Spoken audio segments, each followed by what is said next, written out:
Isipin mo ang isang araw na puno ng liwanag. Isang araw na ang bawat sulok ng mundo ay nagliliwanag sa pag-asa at pagmamahal. Ang araw na ito ay hindi lamang isang pangarap, kundi isang pangakong naghihintay na matupad. Isang araw na walang sakit, walang luha, at walang dalamhati. Isang araw na ang bawat isa ay malaya sa mga pasakit ng buhay.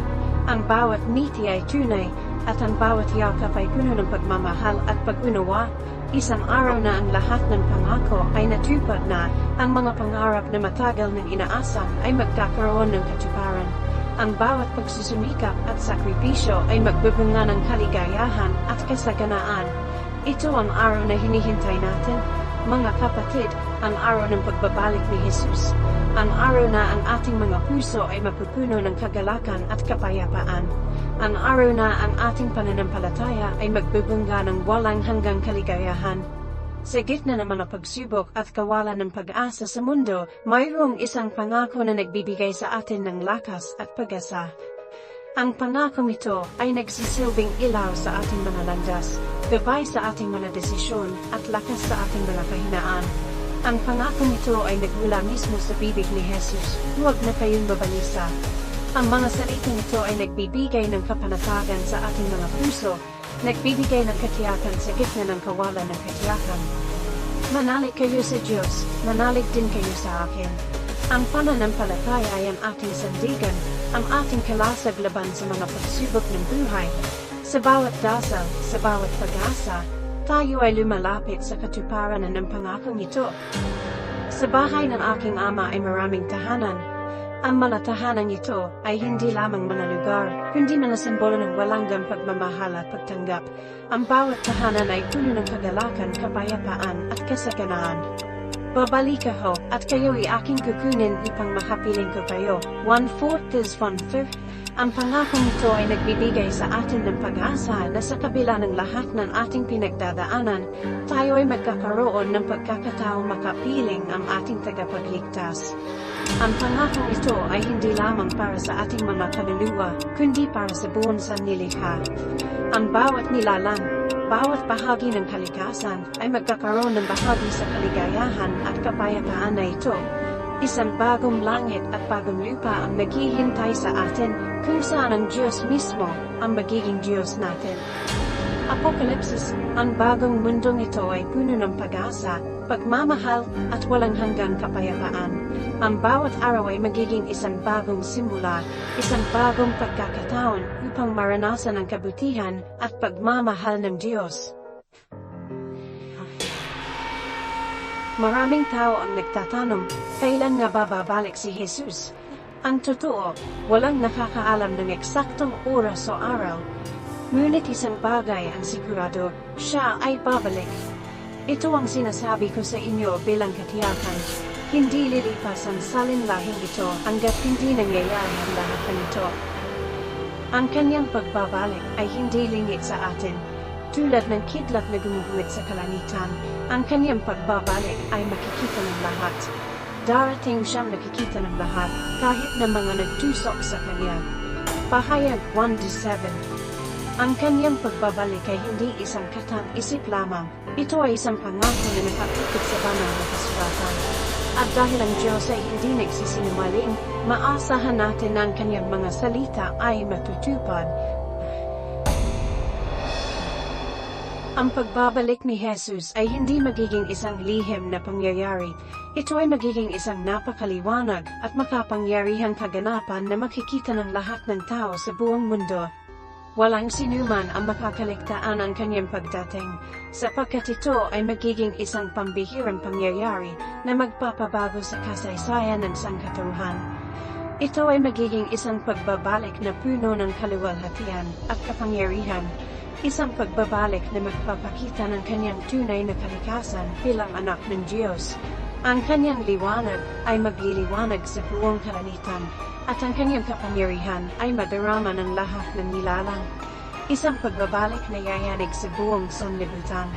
Ang lupa ay magugulat at ang mga bundok ay mahihinag.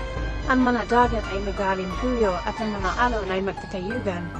Ang buong kalikasan ay magbibigay pugay sa kanyang pagdating at ang lahat ng tao ay mapapatingin sa kalangitan.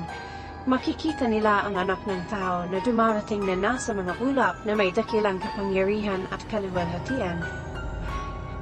Ang kanyang pagdating ay hindi lamang isang simpleng paglitaw, kundi isang makapangyarihang pagpapakita ng kanyang kaluwalhatian at kapangyarihan. Ang mga anghel ay sasamahan siya, at sila ay magbibigay ng liwanag at kaluwalhatian sa kanyang paligid. Ang langit ay magbubukas, at ang anak ng tao, si Hesus, ay bababa mula sa kalangitan kasama ang kanyang mga anghel. Ang mga pinto ng langit ay magbubukas, at ang liwanag ng kaluwalhatian ay magliliwanag sa buong mundo. Ang kanyang mga anghel ay magpapatunog ng mga trumpeta, at ang kanilang mga tinig ay maririnig sa lahat ng dako. Ang kanyang pagdating ay sasamahan ng isang malakas na tunog ng trumpeta, isang tunog na gigising sa mga patay at tatawag sa mga hinirang. With sinihamik, ang tunog ng trumpeta ay magpapahayag ng kanyang pagdating, at ang mga patay ay magigising mula sa kanilang mga libingan. Ang mga hinirang ay tatawagin upang salubungin siya sa kalangitan. Ang mga bituin ay mahuhulog mula sa langit, at ang mga kapangyarihan ng kalangitan ay mayayanig. Ang mga bituin ay magbibigay daan sa kanyang pagdating, at ang mga kapangyarihan ng kalangitan ay magpapatira pa sa kanyang harapan.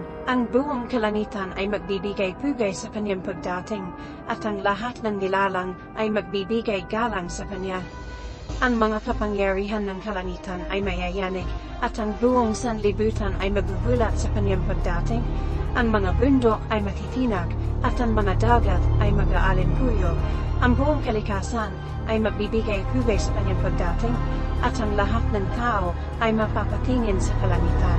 Ito ay magiging isang araw ng kagalakan para sa mga naghihintay sa kanya, isang araw ng pag-asa at kaligayahan. Ang mga tapat na naniniwala sa kanya ay magagalak at magpupuri sa kanyang pagdating. Ang kanilang mga puso ay mapupuno ng kagalakan at pag-asa, sapagkat ang kanilang Panginoon ay dumating na upang sila ay iligtas. Ngunit ito rin ay magiging isang araw ng takot at pangamba para sa mga tumalikod sa Kanya. Ang mga hindi naniniwala at ang mga tumalikod sa Kanya ay magugulat at matatakot. Ang kanilang mga puso ay mapupuno ng pangamba at takot, sapagkat alam nila na ang kanilang oras ay dumating na.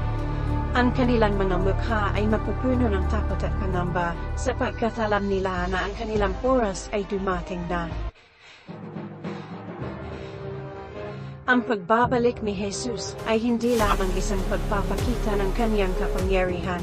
Ito ay isang kaganapan na magdadala ng malaking pagbabago sa buong mundo, isang araw na magbibigay liwanag sa lahat ng bagay na nakatago at magbibigay ng katarungan sa lahat ng tao. Ito ay ang araw ng pagbubukom, kung saan ang lahat ng tao ay mananagot sa kanilang mga ginawa, sa salita man o sa gawa. Walang makakatakas sa araw na ito, sapagkat ang bawat isa ay haharap sa hukuman ng Diyos. Ang mga mabubuting gawa ay gagantimpalaan, at ang mga masasamang gawa ay hahatulan, sapagkat ang anak ng tao ay darating na nasa kaluwalhatian ng kanyang ama, kasama ang kanyang mga anghel, at ang kanyang pagdating ay magiging isang kaganapan na hindi pa natin nasasaksihan. Ang kaluwalhatian ng Diyos ay magliliwanag sa buong mundo, at ang lahat ng tao ay makakita nito, at pagkatapos ay gagantimpalaan niya ang bawat isa ayon sa kanyang ginawa. Mateo 60, ang mga naglingkod sa Diyos ng tapat at buong puso ay tatanggap ng mga gantimpala na hindi kayang ipaliwanag ng salita. Ang mga korona ng buhay, mga medalyo ng katarungan, at iba pang mga biyaya ay ipagkaloob sa kanila. Ang mga tumanggap kay Hesus bilang kanilang Panginoon at tagapagligtas, at namuhay ayon sa kanyang mga katuruan, ay tatanggap ng buhay na walang hanggan. Ang kanilang mga pangalan ay nakasulat sa aklat ng buhay, at sila ay magkakaroon ng walang hanggang kapayapaan at kagalakan sa piling ng Diyos. Ang mga pintuan ng langit ay magbubukas para sa kanila, at sila ay papasok sa isang lugar na puno ng liwanag, pag-ibig at kagalakan. Ang paraiso na inihanda ng Diyos para sa kanila ay magiging kanilang tahanan magpakailanman. Ngunit ang mga tumanggi sa Kanya at namuhay sa kasalanan ay hahatulan at itatapon sa apoy na walang hanggan.